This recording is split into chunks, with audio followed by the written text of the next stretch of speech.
I want to share with you some experiences that I've had in life. Fairly mundane experiences, but ones that taught me some really important things about the subject of materialism and wealth and about what's really important in life.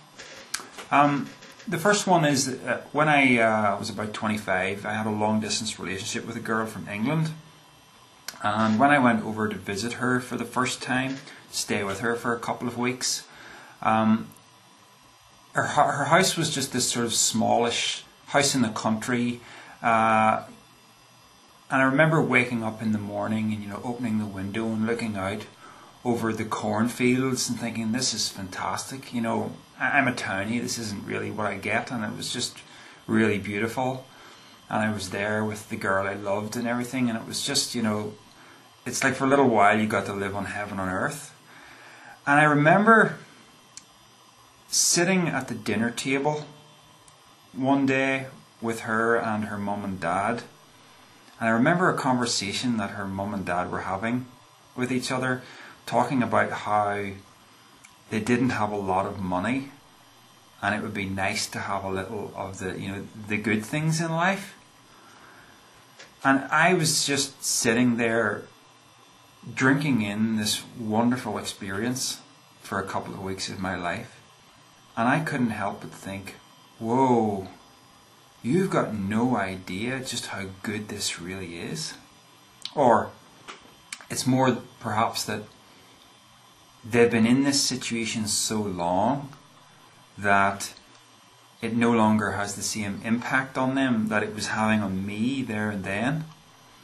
It was a classic case of, the grass is always greener on the other side, and yet they saw themselves as poor when, I saw this as just fantastic. I had a similar experience to that when I was studying for university and exams were coming up. I remember the stress of the exams, and at one point, after doing my revising, I was thinking about the exam being the next day, and I went out on my bike and I went out for a cycle, just took in the countryside, and my stomach was quivering, just with the anticipation of doing the exams, wondering if I'd done enough work. I was so focused on the importance of passing and of getting the grade. And somehow I had some kind of moment of clarity when I was cycling in the countryside, just looking around me at the sky and the trees and everything. I think what I did was I kind of pulled my mind out of the future, out of the striving for the future, into the present moment. And I took a little time to appreciate that moment. And in that moment, I realized this is it. This is what life is about. Just being in the moment and appreciating it and having the experience of the now. I think it was kind of like I said to myself, what ambition fulfilled could equal the simple appreciation of the beauty all around you in this moment?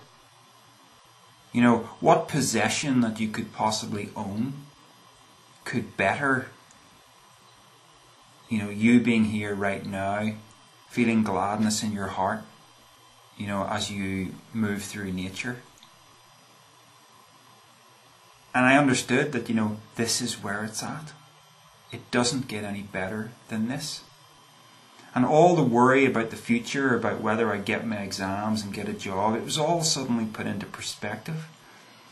And I realized that, yes, in one sense I was striving to get somewhere, but in another more profound sense, I had already arrived at the only destination that there is to get to, which is the now. Now, I understand that life isn't always good and pleasurable, and I've had the experience of that as well. Several years ago, I moved house for the first time in my life. This is about 7 or 8 years ago now. it was a little housing estate, and it was surrounded by these high-speed roads.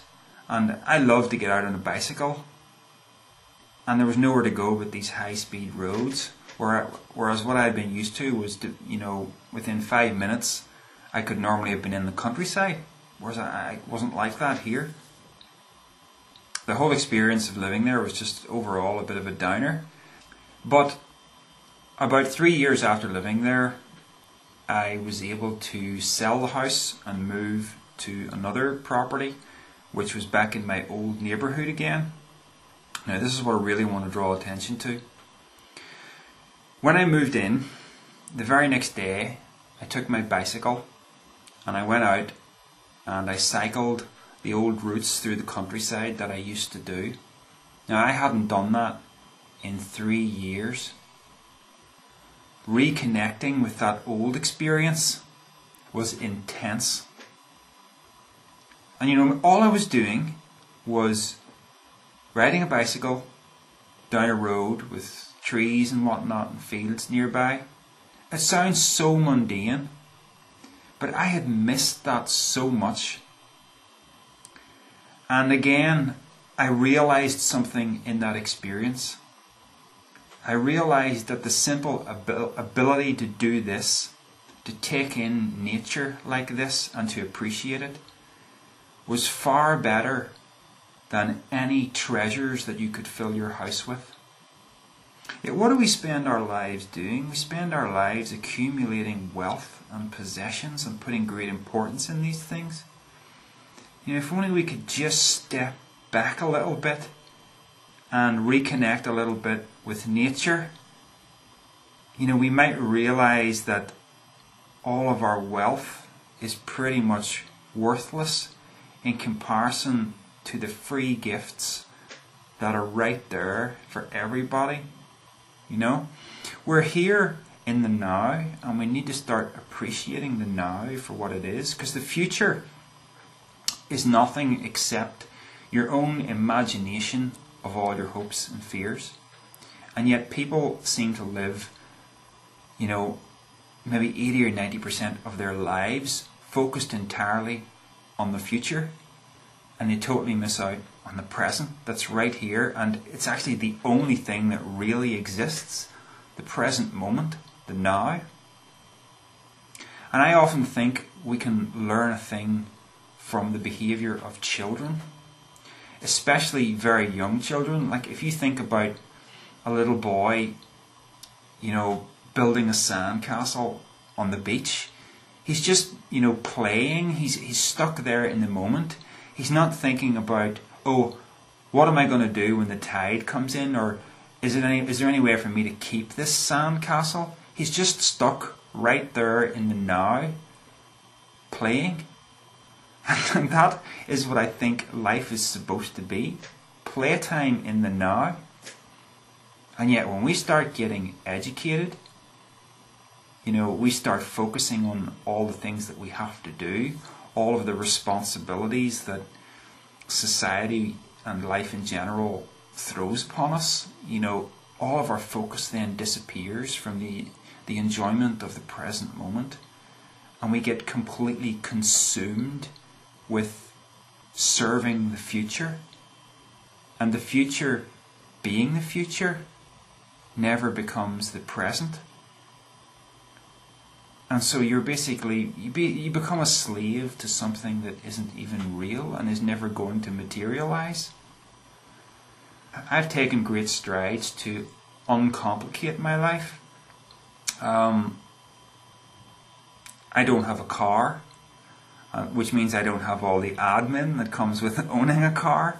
I don't have the insurance, the taxation, the MOT. You might not, if you're not from the UK, you might not be familiar with what MOT is. It's basically a test that you have to put your car through every year to make sure that it's roadworthy. The repairs, all the fuel bills. You see, if you can get away with not owning a car, there are so many benefits for your life. Not only in terms of your own health. I get around now on a bicycle for everything. But just just in terms of the sense of freedom that it gives you, freedom even from a number of financial woes. There's far less struggle in your life to make ends meet, which in turn means that if I wanted to, I could probably work a part-time job rather than a full-time job. Life seems to throw an awful lot of admin at us.